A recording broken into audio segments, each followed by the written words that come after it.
Releasing a video game is difficult, and you cannot escape this difficulty. But what you can escape is the type of difficulty. By releasing on Steam, you face the difficulty of massive competition, and you need to have a certain understanding of marketing in order to succeed. And perhaps right now you don't have that kind of knowledge. On consoles, on the other hand, competition is lower and discoverability is easier. But the main difficulty is porting the game, and once you overcome this obstacle, your game will sell on its own even without marketing.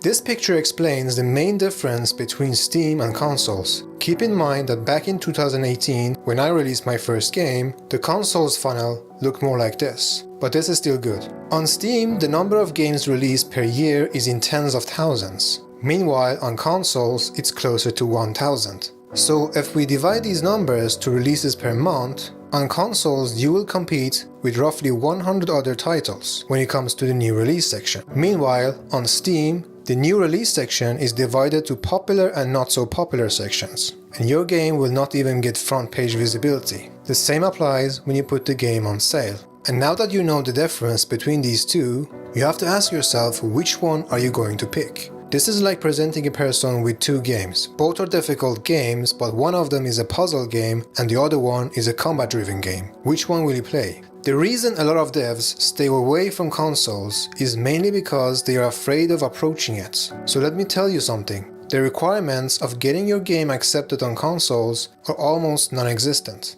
It's almost as easy as it is to get a game on Steam. And you don't have to be a company in order to apply. You just need to be a sole proprietor and fill a tax questionnaire similar to Steam. So the paperwork is almost the same. The real difficulty lays in the porting process and obtaining the dev kits and possibly game engine fees, depending on your game engine. But the problem is that a lot of devs just assume that these obstacles are too hard to overcome without even approaching them. An assumption is the main reason that the number of games released on consoles is almost 10 times lower than on Steam. You release your game on Steam, it doesn't sell that well, and you just assume that it won't sell on consoles either, so you just give up.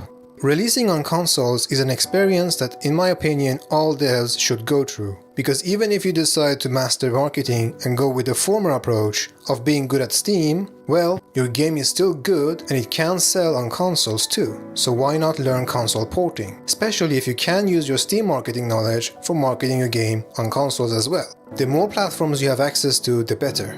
There are three main platforms: PC, consoles and phones. And you should try each of them at least once. If this video has inspired you to release your game on consoles, then I have good news. A few months ago I made a video similar to this one, so I'm going to leave it on the screen. Thank you for watching and good luck.